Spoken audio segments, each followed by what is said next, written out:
Assalamualaikum. This is me Ms. Bushra and today my topic is how to introduce sounds in the classroom.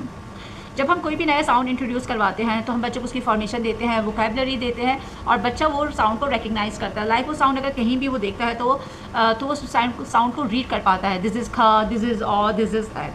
और जब बच्चा sounds को recognise करने लगता है तो वो उसको हेल्प करता है, रीडिंग में हेल्प करता है, उसकी स्पेलिंग इंप्रूव हो जाती है and child is able to blend 3 letter words और 2 लेटर वर्ड्स। तो जब हम कोई भी न्यू साउंड इंट्रोड्यूस करवाते हैं क्लास में तो हमें डिफरेंट स्टाइल लेना चाहिए।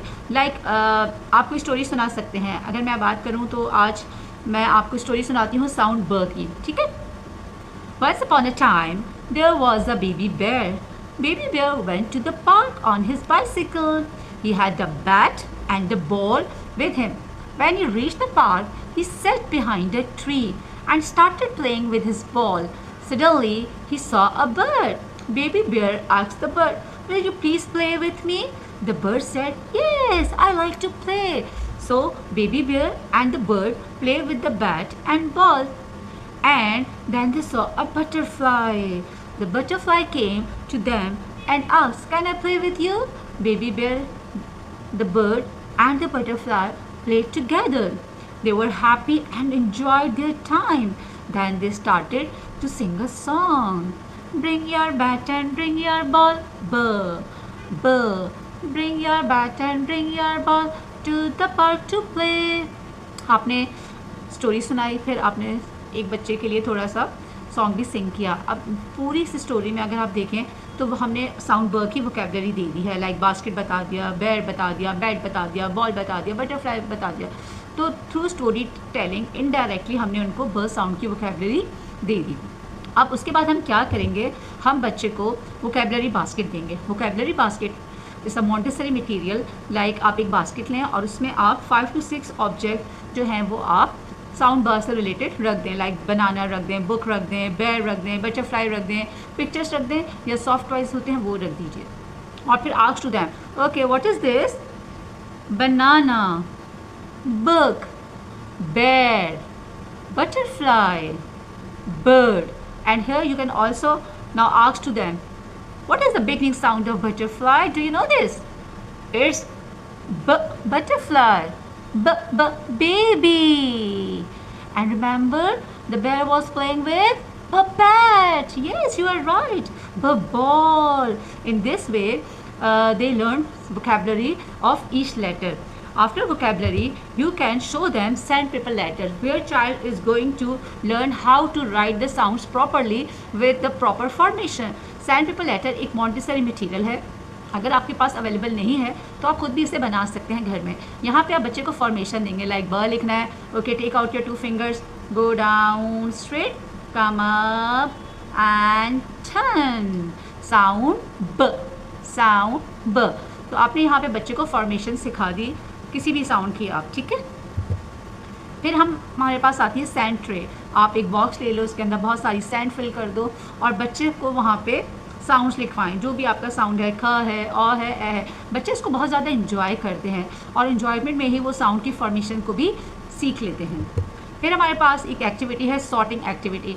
लाइक अगर if you want to check your child कि जो साउंड आपने उनको दिए हैं क्या वो वोकैबुलरी के साथ साउंड को मैच कर रहे हैं या नहीं कर रहे हैं। अब सॉर्टिंग एक्टिविटी के लिए यू कैन टेक बास्केट्स और cups, it's up to you. जो आपको अवेलेबल है आप वो ले लीजिए और आप उसके ऊपर डिफरेंट साउंड्स लिख दीजिए। लाइक ख लिखा, अ लिखा, ए लिखा और ब लिख दिया, ठीक है। और आपने उनके ऑब्जेक्ट्स भी रख दिए। Now you will invite your child, will you please come and sort these? Like this is sound kha, so you have to put things that starts with sound kha. अब बच्चा आएगा, सॉर्टिंग करेगा और आप वहाँ पे बच्चे को बहुत अच्छे से असेस कर सकते हैं कि हाँ इसको किस हद तक जो है वो साउंड्स और वोकैबुलरी अंडरस्टैंडिंग उसकी हो चुकी है। यहाँ पे एक और गेम मैं आपको बताऊँगी, that is called 4 corners game. आप अपनी क्लास के जो 4 corners होते हैं वहाँ पे आप एक चार्ट पेपर 4 corners पे लगा दें और उन 4 corners पे आप एक साउंड लिख दें। लाइक ख लिख दें, अ लिख दें, ए लिख दें और ब लिख दें, जो आपका रिसेंटली साउंड आप क्लास में करवा रहे हो। अब आपने बच्चों को अकॉर्डिंग टू योर स्ट्रेंथ आपने बच्चों को ग्रुप में डिवाइड कर दिया। आपने बच्चों को ये बताना है कि पहले आपने 4 corners पे ग्रुप वाइज जाना है, ठीक है। जब आप ख साउंड कर लेंगे तो then you have to move to another corner, ठीक है। आप ख पे जाएंगे, फिर आप ऑ पे जाएंगे, फिर ए पे जाएंगे और लास्ट ब में जाएंगे। And you have to draw one picture according to that sound, but make sure कि आप जो पिक्चर बना रहे हैं वो पिक्चर आप दूसरा बच्चा रिपीट नहीं करेगा। हर बच्चे को अपनी पिक्चर बनानी है। It is fun for them. और आपको पता है कि बच्चा कंटिन्यूसली बैठ के नहीं सीख सकता, तो अगर वो क्लास में मूवमेंट करेगा बस, तो आपने इस बात का बस ख्याल रखना है कि उनको थोड़े से रूल्स बता दीजिएगा कि आपने हिटिंग नहीं करनी है, पुशिंग नहीं करनी, आराम से मूवमेंट करनी है। और ये एक्टिविटी बच्चों के लिए बहुत ही मज़ेदार एक्टिविटी है और जिससे उनकी लर्निंग भी हो रही है, ठीक है। और आप उनको असिस्ट भी कर सकते हो कि जो आपने उनको साउंड्स बताए, जो वोकैबुलरी उनको बताई, are they able to recognise this और नॉट। अच्छा, फिर हम ये भी कर सकते हैं फॉर देयर राइटिंग प्रैक्टिस कि आपने हॉलो इतना बड़ा आपने ब काटा, ठीक है, हॉलो राइटिंग में, और आपने उसको अपने वाइट बोर्ड पे पेस्ट कर दिया। उससे क्या होगा कि बच्चा जब भी फ्री होगा वो मूव करेगा वहाँ पे और वहाँ पे जाके उस साउंड की प्रैक्टिस करेगा, साउंड को सीखेगा कि वो साउंड लिखा कैसे जाता है। आप उसके लिए स्लेट्स भी यूज़ कर सकते हैं क्योंकि स्लेट्स पे काम करने से बच्चों की राइटिंग बहुत अच्छी होती है, ठीक है। और फिर बिल्कुल एंड में आप नोटबुक पे आओगे और जब ये पूरे स्टेप्स आप प्रॉपर करोगे तो your child is able to recognise the sound, वो वोकैबुलरी भी सीख लेगा और इन द एंड उसका जो फॉर्मेशन है साउंड का वो भी आराम से सीख लेंगे। तो जब भी हम कोई भी साउंड इंट्रोड्यूस करवाते हैं तो हमें उसे पहले बुक नहीं देनी चाहिए, हमें पहले उसकी राइटिंग नहीं बतानी चाहिए, हमें उसे उस साउंड को इंट्रोड्यूस करवाना है फ्रॉम डिफरेंट टेक्निक्स। आप स्टोरी सुना दो, आप पोएम सुना दो, आप खुद से स्टोरी बना सकते हैं, माशाल्लाह टीचर्स तो कुछ भी कर सकती हैं। तो आज की मेरी ये जो प्रेजेंटेशन थी, it is all about how to introduce sounds in the classroom. I hope आप लोगों के लिए कुछ लर्निंग हुई होगी and please share your feedback. Thank you so much.